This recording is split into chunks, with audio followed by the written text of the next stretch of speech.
जय माताजी मित्रों।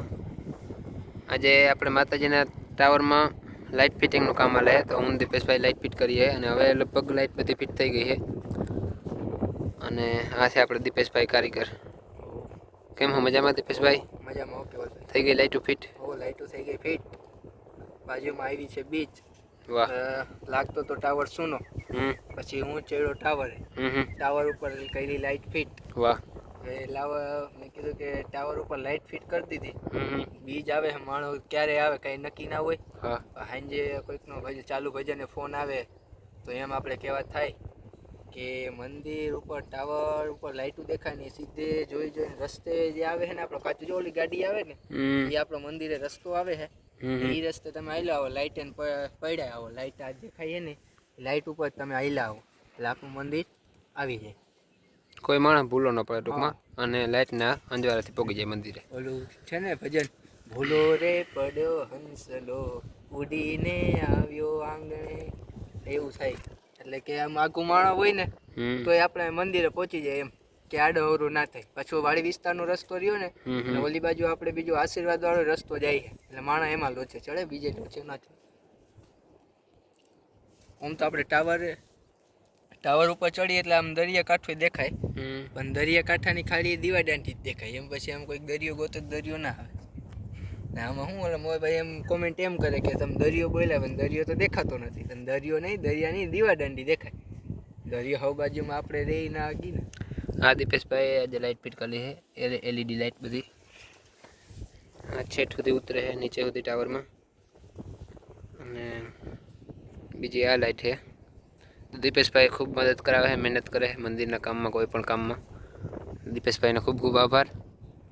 અને કેવલભાઈ બોલ બોલ દીપેશભાઈ। આપણા ટાવરે જો સામે પ્રખ્યાત મંદિર કઈ ફરવા લાયક સ્થળ એટલે સ્વામિનારાયણ મંદિર ઈ સામે દેખાય આપણે ટાવરે ચડીને। હા જોઈ લ્યો। આમ તો જામનગર સિટી આખું દેખાય જો કે કેમેરામાંથી ટાવરની ઊંચાઈ ઘણી છે એટલે। અને એ પાછો અહીંયા આપણે આવે છે હાંડિયા પુલ, આ બધી જામનગર સિટી સામે દેખાય ને આ બધો છે વાડી વિસ્તાર। હવે કેવલભાઈ હવે એક વાત સમજાતી નથી, બોલો બોલો કે ઓલો હાંડિયા પુલ છે હે તો પુલ જ તો એનું નામ કેમ હાંડિયા પુલ પડ્યું? આજે તો મારે જામનગર સિટીના બધા રહેવાસીઓને પૂછ્યું છે કે આ હાંડિયા પુલ નામ કેમ પડ્યો? હે તો પુલ જ ને, એક પુલ અહીંયા આવે ને એક તો ડિગજામ સર્કલ વાળો પૂર આવે ઓને હાંડિયા પુલ કે ને આને હાંડિયા પુલ કે કયો હાંડિયા પુલ હોય એ કોઈ ખબર જ ના પડે ક્યાં હાંડિયા પુલ એ કોનું ઊભું। એટલે મારા હિસાબે તો એવું કહેવાનું થાય છે કે હાંડિયા પુલ એટલે હાંડિયા જેટલી ઊંચાઈ વાળો પુલ એટલે એને હાંડિયા પુલ કહેતા હોય લોકો। પછી તો હવે કંઈ આપણે બહુ માહિતી નથી પુલની મિત્રો। અને આપણે ટાવર ચડીને એરફોર્સનું એરપોર્ટ કહે ને જ્યાં ફાઇટર પ્લેન ઉતરે ને એ આપણે જો સામે દેખાય, જો તમને જોઈ શકતા હો તિરંગો વहाँ વચ્ચે દેખાય છે, ત્યાં તમને થોડુંક ઝૂમ કરીને દેખાડી પણ એવું બધું છે નહીં બહુ કેમેરામાં આવે તો થાય દીપેશભાઈ, થોડું ઘણું આવે છે બ્રલ તરીકે તમને આ લાઇટ કરી દે હું એવું હોય તો કંઈક નિશાની મૂકશું આપણું ટાવરથી ને એટલું બધું દેખાય હાજુ એટલે તમે ટાવરની ઊંચાઈ તમને ખબર પડી ગઈ હોય કેટલી હશે। લગભગ 105 ફૂટ ઉપર ટાવર છે અને એની ઉપર 15 ફૂટનો પાઇપ અને એની ઉપર 52 ગજની ધજા ફરકે છે। અને પછી તો તમને બધાને ખબર છે ખેતરમાં જીરું વાવેલું છે ને ઘઉં વાવેલા છે અને સામે દેખાય આપણી સોસાયટી, ત્યાં જ દીપેશભાઈનું મકાન છે, ત્યાં જ દીપેશભાઈ રહે છે એટલે દીપેશભાઈનું મંદિર બહુ જ અતિશય નજીક થાય એટલે બધા કામમાં માતાજીના કામમાં દીપેશભાઈ પોગી આવે છે। અને એક જાહેર આમંત્રણ કે ઘઉં વેચાવાના ચાલુ થવાના છે 1 થી 1.5 મહિના પછી। જો કોઈને ઘઉં લેવાના હોય અને પછી જો ઘઉં કટરમાં કપાઈ જાય અને ચોખ્ખા થઈ જાય એટલે તમને યુટ્યુબ દ્વારા એડ આવશે, એડમાં તમારે જો A1 ક્વોલિટીના ઘઉં છે મીઠા ખાવા જેવા એ ઓર્ડર કરવા માટે તમને નંબર પણ એમાં આપી દેવામાં આવશે, નંબરથીને ઓર્ડર લેવામાં આવશે અને વોટ્સઅપ નંબર પણ આપશે, એમાં તમે ઓર્ડર કહો એટલે એ પ્રમાણે ઓર્ડર લઈ લેવામાં આવશે।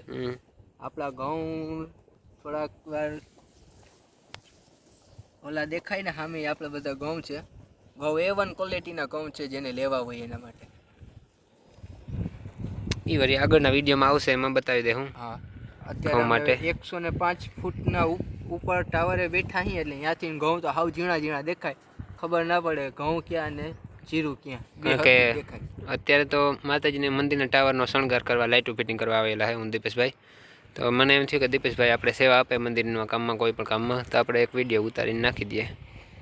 આપણું મંદિર છે લીરબાઈ માનું, જામનગરના ઘડીવાડી વિસ્તારમાં.